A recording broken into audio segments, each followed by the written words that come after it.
A local veteran whose story will likely go down in history has passed away. Andy Ramotnik, a World War II vet, was shot down over Italy, captured by German forces. Then he escaped, then he was captured again.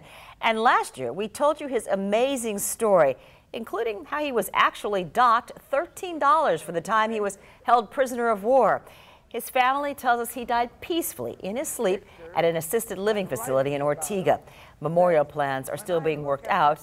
He was a wonderful gentleman. A lot of us met him here at the station. He was 94.